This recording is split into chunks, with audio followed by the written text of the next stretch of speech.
도쿄올림픽이 개막한 지 13일째 되는 날 선수촌에서 코로나 집단 감염이 처음으로 발생했습니다. 교도통신에 따르면 도쿄올림픽 패럴림픽 조직위원회는 8월 4일에 집단 감염이라고 말하지 않을 수 없다며 그리스 아티스틱 스위밍 선수 4명과 관계자 1명이 코로나19 검사에서 양성 판정을 받았다고 밝혔는데요. 이들 5명은 일본 도쿄도 하루미에 있는 선수촌에서 머물고 있었죠. 이번 감염으로 그리스 아티스틱 스위밍팀은 3일 열린 듀엣 경기에 참가하지 않았으며 이번 주 열리는 팀 경기도 기권하였습니다. 다카야 마사노리 조직위 대변인은 올림픽을 위해 많은 준비를 하고 도쿄까지 온 선수들의 심정을 상상하는 것이 가슴 아프다. 그들의 빠른 회복을 위해 기도한다고 말하였죠. 코로나 검사에서 음성 판정을 받은 7명을 포함한 그리스 아티스틱 스위밍 선수단 12명 전원은 현재 격리 시설로 옮겨졌는데요. 그리스 올림픽위원회는 아티스틱 스위밍팀이 선수촌에 들어선 이후 그리스의 다른 종목 선수들과 접촉하지는 않았다고 말하였습니다. 아티스틱 스위밍 종목에 출전하는 한국 선수는 없었는데요. 올림픽 조직위는 이날 올림픽 출전 선수단과 자원봉사자 등을 포함해 29명의 대회 관계자가 코로나 양성 판정을 받았다고 밝혔는데요. 조직위가 올림픽 관계자 코로나 감염 현황을 발표하기 시작한 지난달 1일 이후 집계된 누적 확진자는 322명으로 전해졌습니다. 올림픽 선수단과 일본 시민들 간 코로나 감염도 우려되고 있는데요.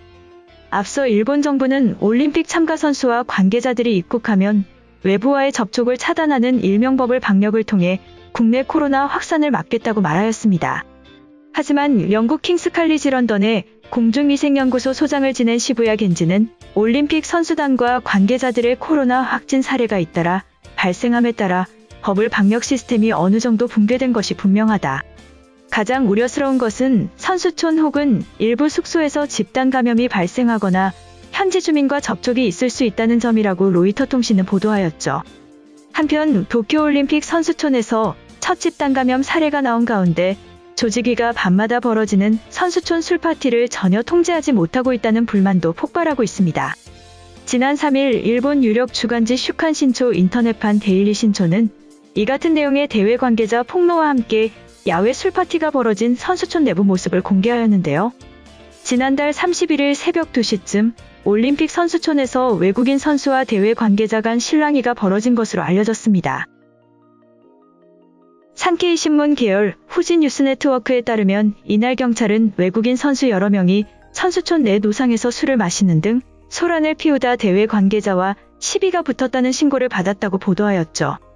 문제의 선수들은 경찰이 출동하자 흩어져 모두 숙소로 돌아갔는데요. 이번 올림픽에서 선수촌 내 음주 사건으로 경찰에 신고가 접수된 것은 처음이었습니다. 대회 관계자가 선수들과 몸싸움 끝에 발목을 삐었다는 보도도 나온 상황이라 도쿄올림픽 조직위원회의 관리 부주의에 대한 논란이 발생할 수도 있었는데요. 하지만 조직위는 입을 꾹 다물었고 스포츠 전문 매체 니칸 스포츠가 대신 나서서 대회 관계자가 다친 건 맞지만 이동 중 입은 부상으로 선수들과는 전혀 관계가 없다는 보도를 내놓으면서 사태는 일단락되었습니다. 하지만 대회 관계자들은 이러한 상황에 대해 분통을 터뜨렸는데요. 선수촌 사정을 잘 아는 관계자는 데일리 신초의 언론에 보도된 것은 그날의 진상과 한참 거리가 멀다. 조직위와 경찰은 사태를 축소 왜곡해 발표했고 언론도 이를 그대로 받았으며 사건이 작아졌다고 주장하였습니다. 관계자는 각국 선수들 100여 명이 3-3-5 모여 야단법석을 떨었다. 경찰이 출동한 건 새벽 2시지만 벌써 밤 10시부터 술판이 벌어졌다. 하지만 조직위 경비 관계자도 선수촌 경비를 담당한 오사카 부경 경찰들도 주의를 지키고만 있을 뿐 주의조차 주지 않았다. 그러다 사태가 커졌다고 폭로하였죠. 이 관계자는 사건화할 만큼 큰일로 번지지는 않았으나 그렇다고 이를 그냥 무시할 문제도 아니라고 말하였는데요. 그는 해당 사건을 계기로 선수촌 술파티가 표면화될 줄 알았으나 오히려 금지어가 되어버렸다. 그 결과 선수촌은 밤마다 무법천지다라고 비판하였습니다. 그리고 선수들의 이러한 막무가내식 행동의 원인에 대해 야간 경비 담당자의 어학 능력이 떨어져 통제가 쉽지 않은 것과 함께 조직위 전체 운영에 문제가 있다고 강조하였는데요. 국제올림픽위원회 IOC와 도쿄올림픽 조직위원회는 이번 올림픽에 앞서 코로나 확산을 막을 규범지 플레이북을 공개하였고 먹을 때와 잘 때를 제외한 마스크 착용, 선수들의 대중교통 이용 금지 등의 수칙이 포함되었습니다. 그러나 관계자는 이런 상태에서는 감염 확산을 막기 위해 만든 플레이북도 의미가 없다고 비판하였죠. 특히 조직위가 올림픽 기간 음주 자체를 금지한 것이 아니라 선수촌 내에서도 배달 등으로 술을 사들일 수 있도록 한 것이 문제라고 밝혔는데요. 각자 숙소에서 혼자 술을 마시는 것을 원칙으로 세웠지만 조직위는 방관만 할 뿐 이러한 원칙에 대해 제재를 진행하지 못하고 있기 때문입니다. 한편 이번 올림픽이 열리는 일본에서 한국관광공사가 일본의 MZ세대를 겨냥한 도안놀이 캠페인을 진행하였고 인기를 모으고 있는 것으로 전해졌습니다. 도안놀이는 한국형 패션과 메이크업을 한 일본 MZ세대 젊은이들이 한국 음식, 한국 소주 등을 차려놓고 한국에 여행가 있는 듯한 분위기로 소규모 파티를 여는 것을 말하는데요. 도안놀이를 통해 일본 팬들은 한류 드라마에 나오는 장면을 흉내내기도 하고 오빠와 대박 먹방처럼 한국말도 섞어가며 대화를 나누다 방탄소년단의 버터 같은 K-팝을 따라 부르기도 하는 등 한국 문화를 즐기고 있는 것으로 전해졌습니다. 지난 4일 한국관광공사에 따르면 코로나 이후를 겨냥 한국의 매력을 담은 한류 웹툰 이벤트가 지난 7월 중 하순부터 일본에서 진행 중인데요.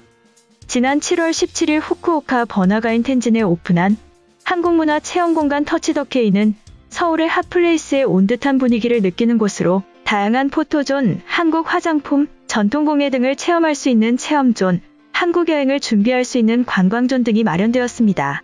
관광공 후쿠오카 지사는 한국의 소품과 음식, 장소 등의 사진을 찍어 마치 한국에 간 듯한 기분을 내는 이른바 도안놀이가 일본 MZ세대의 인기 SNS 활동이라며 터치더케이를 활용해 일본 MZ세대의 감성을 자극하는 각종 이벤트를 실시할 것이라 밝혔죠. 또한 웹툰 마케팅도 큰 인기를 모으고 있는데요. 한국관광 서포터즈 칸탑이 인스타그램과 코리아 투어 코믹스 재팬 홈페이지에서 매주 수요일 연재되는 웹툰에서는 일본인 한국 유학생 사랑이와 반려돼지 시부타의 한국 경험 스토리를 담으며 한국을 알리고 있습니다. 또한 8월 중순부터는 부산, 안동, 강릉, 목포, 전주 등 5대 관광 거점 도시를 배경으로 한 웹툰도 일본에 공개될 예정인데요. 이와 함께 한국관광공사는 지속가능 개발 목표를 테마로 지난 7월 28일 나카무라 학원여고 등 일본 중고생 1000여 명에게 가상 한국 수학여행을 진행하기도 하였죠. 오는 11일에는 와이어 공장을 리모델링한 부산 대표 복합문화공간 F1963을 무대로 2차 가상 한국 수학여행을 진행할 예정입니다. 이번 영상은 여기까지고요. 제 영상이 도움이 되셨거나 세계 속 반응 더 보고 싶다 하시는 분들은 구독과 좋아요, 알람 설정까지 부탁드립니다. 다음에 또 봐요. 안녕.